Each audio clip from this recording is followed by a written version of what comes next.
Hey everybody, what's going on? This is Shmoptimus Prime with my first video ever about customizing and painting your Transformers. This is sort of going to be a general video about the tools that I use on a day-to-day basis to do the kind of customizing that I do, which is not anything too complicated, nothing too hard, nothing too involved, just sort of your basic fun ways to spruce up your figures from the basic ones that you get from Hasbro that might not have all the paint apps you want, or might look a little dull, or might need a couple of cuts here and there in order to do things like improve the articulation, or give them a little bit more range of motion, or a little bit more of a movie accurate look, or whatever it is that you want to do to your figures.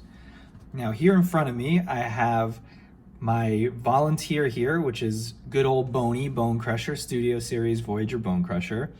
And in subsequent videos here, I'm just going to show you the tools that I use, but in subsequent videos, I'm going to do a little bit of experimenting on him and show you guys some of the techniques that I use to get the look that I get on my figures. It's all very simple, like I said, so beginner level stuff only. Now, the first tool that I want to show you guys is the official Gundam marker, from the actual Bandai company panel liner marker. Now this is the GM01 at 200, if you can see that. It's a very thin black marker. I'll show you the tip here. And this is used for, there goes Boney. This is used for panel lining, which is really, really important if you want to get a good look to your figures. You get right deep in the cracks there, and you bring out a lot of detail with this thing. All right, the second thing I want to show you is the actual Gundam paint markers. This is a Gundam marker metallic silver, GM152. You can get these on Amazon, you can get them on Hobby Link Japan, a lot of sites like that, but really Amazon, if you're in the US, is the easiest way to get these. You can get them in packs, which I recommend if it has a lot of ones that you want to use, a lot of colors that you need to use, or you can get them individually, which is a little bit more expensive, but still not a bad option at all. Now I'll show you the tip of these. It's a wedge-shaped tip, which is very, very useful. Mine's kind of beat up because I use this a lot and I'm not nice to them. But the wedge-shaped tip is really, really good for getting in certain cracks, or you can do sort of wide areas, or you can do very delicate, more thin areas. So it gives you a little bit of variety there in what you can do. These things are super useful. Honestly, get as many colors as you can. But for me, like, I use maybe 7 or 8 of them. But in terms of your daily use and what's going to get you the most use, you really only need a few of them. I would recommend you pick up at least gold, silver. Silver is the most important. Maybe a blue and a red. The panel liner, like I mentioned here, is really good, really important. You could even get 2 or 3 of those. And then the rest is up to you in terms of what you use. Here's another Gundam marker. This is Gundam Red, GM07 200. And this is a regular red marker. Now, they do have metallic versions of a lot of these colors. They have metallic red, metallic blue, metallic green, yada yada. But I just wanted to show you the 2 different types of Gundam markers that you can get. The silver metallic ones have this sort of white wrap. The regular ones have this black wrap here.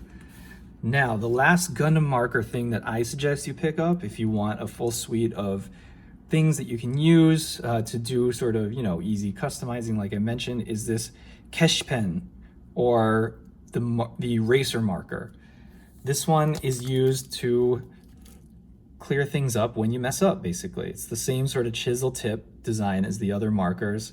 I don't think you have to shake it up, like you have to shake up the other ones like that before you use them because they're paint markers.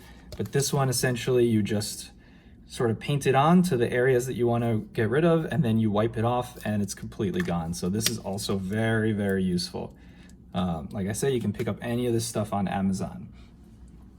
Now, the next thing that I use a lot that I wanted to show you guys is this. This is my X-Acto saw. It's not an X-Acto knife, which is what I have here, which is also very useful. X-Acto knives are just useful in life in general, but it can also be useful in customizing. You can cut off little areas, you can smooth things out, you can do all sorts of stuff with that. But this is the X-Acto saw. It's really, really useful for making smaller cuts, or if you need something to be a very, very clean cut. It takes a long time, you know, just sawing away, but it's really, really useful and important. I would definitely pick up one of these if you want to do any sort of customizing in terms of changing the actual mold of the figure. This is really, really useful. Now, Bone Crusher's getting scared. He's getting scared that he's going to get chopped up. Well, you might. So here I have next is my Krylon Rust Protection Metallic Silver Spray Paint. This stuff is really, really good and useful. I mean, silver is mostly, if you're painting robots, silver is mostly what you're going to be using in terms of, you know, getting those large surfaces. This stuff is great. Krylon, it's really fast drying, indoor, outdoor, although you should really do it outside if you can. It dries quickly and is really good for just getting, oh, can't even get this off, getting a lot of those wide areas to be sprayed silver. Usually what I do is I'll tape off the areas I don't want to be sprayed, and then I'll use this stuff on the rest.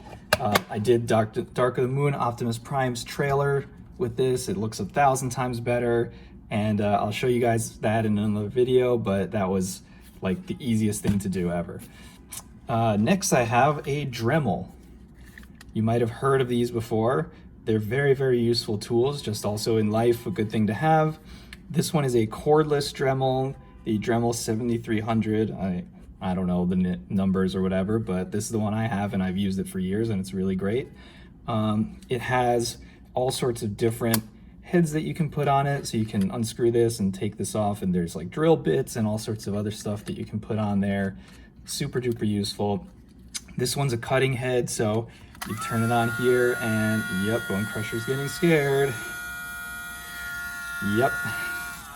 And then you can cut away a lot of material like that. If you really want a lot of power, you can get a corded one, but I've never had to use one of those. This has always done the trick for me. So it's up to you. Now, the last thing I want to show you guys is a very essential tool. This is an essential tool, especially these days with the type of quality control issues that Hasbro and other companies have had. Floor polish. It's something you would never, ever, ever think to buy unless, you know, other people in the fandom have, you know, discovered it over time as a really good tool. This stuff is essential these days. If you want to tighten up any joint that is loose, if you've ever had that experience of getting a figure in the mail and you're all excited and you open it and he just doesn't want to stand up, or he can't hold the weapon up and they just flop down, whatever, this is the stuff you need. It's really, really easy to use. I'll show you more about it in another video, but you basically just put a couple of coats on the figure. If it's a ball joint, it's really easy. You can just dip it in or whatever, or you can use a toothpick on some other type of joints. And then you leave it alone for a while, dries up, and then your figure will be as good as if it did not have quality control issues. Perfect for joints. All right, everybody, that's the essential tools that I have shown you. These are the ones that I use every single day. These are the ones that will get you most of the way where you need to go if you just want to do basic customizing stuff. And I hope you enjoyed this video. Please leave a comment, like, whatever. This is my first video on this kind of stuff, so, you know, I'm very open to suggestions about what to do. And stay tuned for more videos. Especially with this guy, we're gonna mess him up. Oh no, we're not gonna mess him up. We're gonna make him better. All right, thank you very much. See you later.